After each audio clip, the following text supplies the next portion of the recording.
a late kind of surprise appearance for Rusty Blair, and a welcome surprise at 6'4", 200, making the first one. I think Pedrosa's ultimate minutes throughout this season are going to be earned on the defensive end. We know he has some skill and ability on the offensive side, but interesting to see how quickly he picks up the defensive intensity. Not the quickest player on the team. Good size, good frame. Williams and Haynes coming out as the free throw not made, and a foul as Ristoff pulled it down. Lonnie Livingston and Cobb returning. Push off on Plum and Ristoff. First foul on him, and 6 on the Cougars. Some tough whistles both ways today. Principles of verticality, reaching up. He did not push. He reached over the top. There was contact. He had ball first.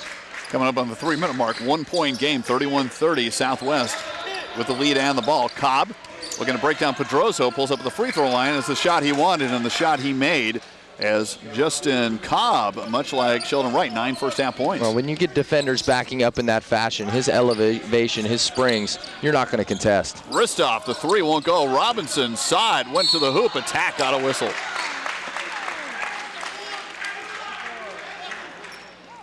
Joshua Jackson, number 44, called for his first. You know, back to one of the initial points of what Southwest tries to do. They pick up full court, but they want to get out and run. Got to secure that defensive backboard before pushing. Kenny Robinson, 5 points in the first half, make that 6 for the sophomore from King Drew High School. 2-point game with 2:46 to go in the half. And LA Southwest able to keep Cuesta at arm's length for a while, and a lead that was kind of moving between 4 and 10, and then the Cougars finding a way to break through as Kenny Robinson making them both. And the Cougars down 1. Wright brings it up. Landenberger on D.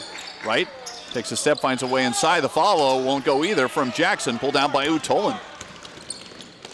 Robinson back to a trailing Pedroso as the open 3. It's going to be a little bit short. It was a bit of a long shot. Scramble inside, pulled out, and a whistle as Livingston tried to come out of the crowd.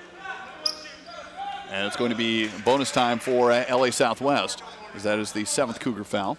I said no more comments, please. Tell them to my players right here. You're addressing me, okay? This way.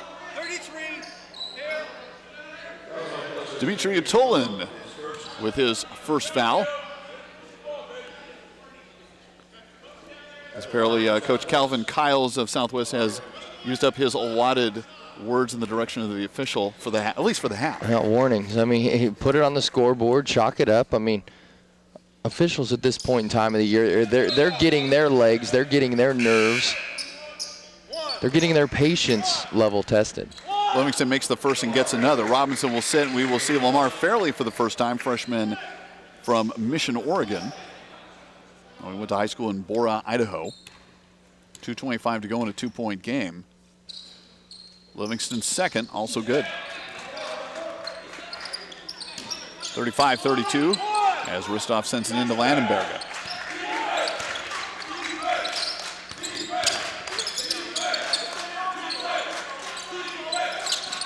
Landenberger out, Pedroso almost lost it. Has to be careful, 22 to shoot, lots of time. Going inside, Ristoff puts it on the floor, goes to the hoop, finger roll won't go, knocked out long, and it's chased down by Livingston.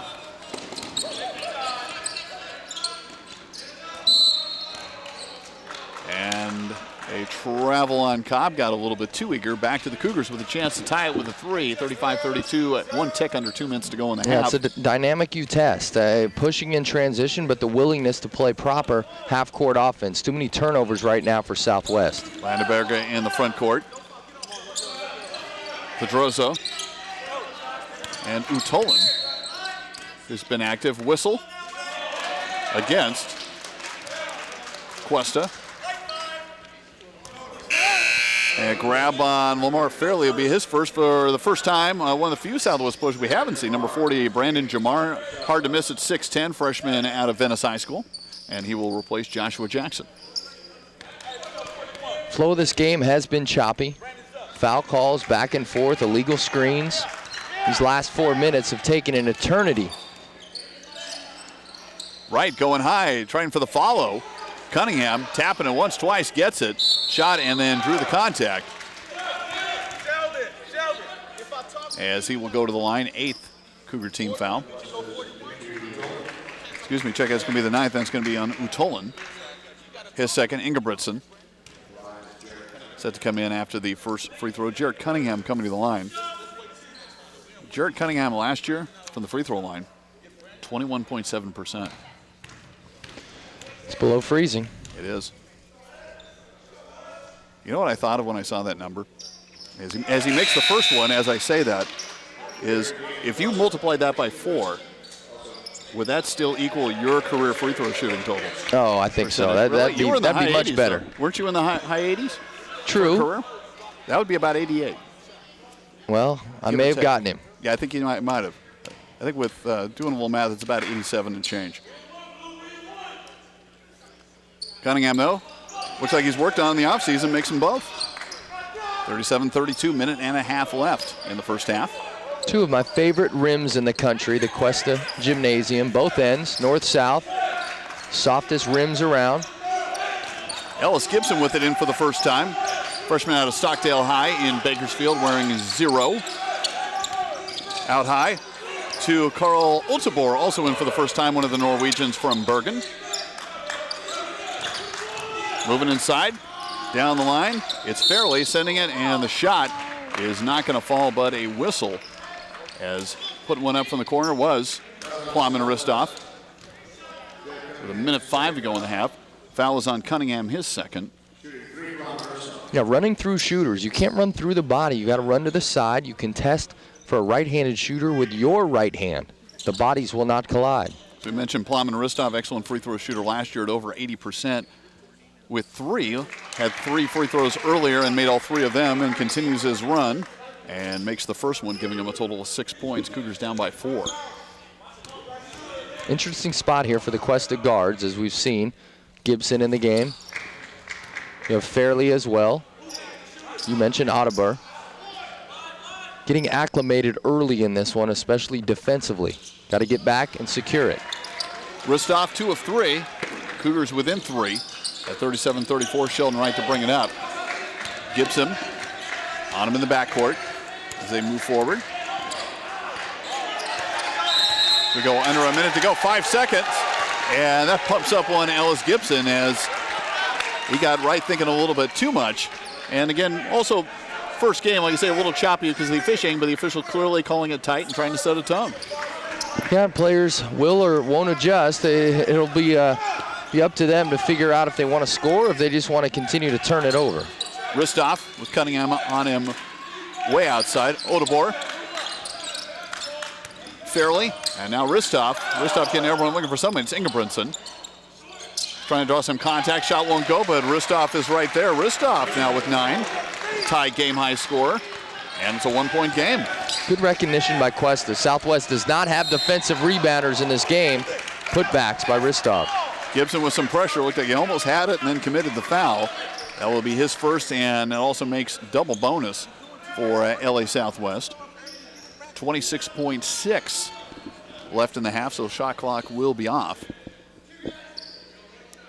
2 free throws for Sheldon Wright in a 1-point game.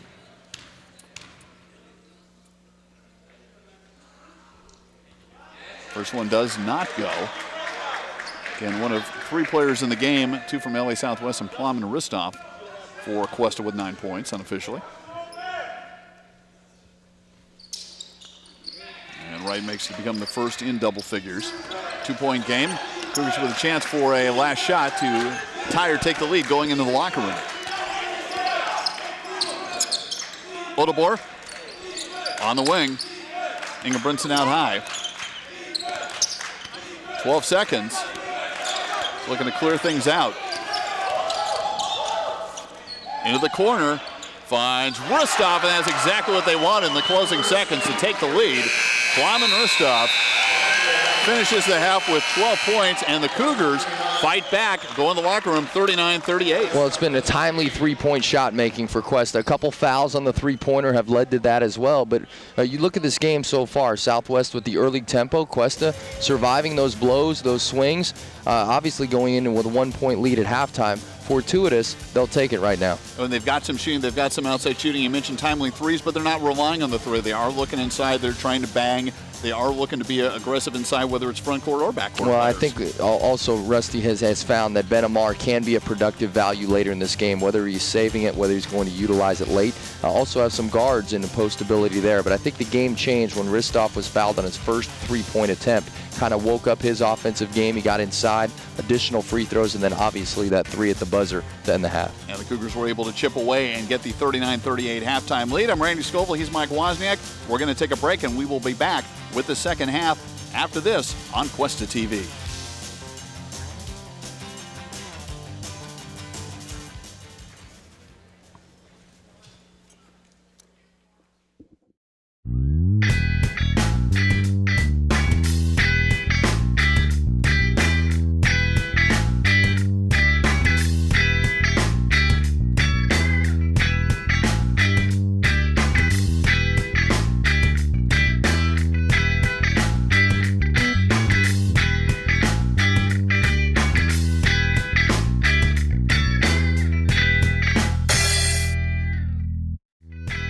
This program is produced by Cuesta Broadcasting. Start your radio, TV, and film career at Cuesta College.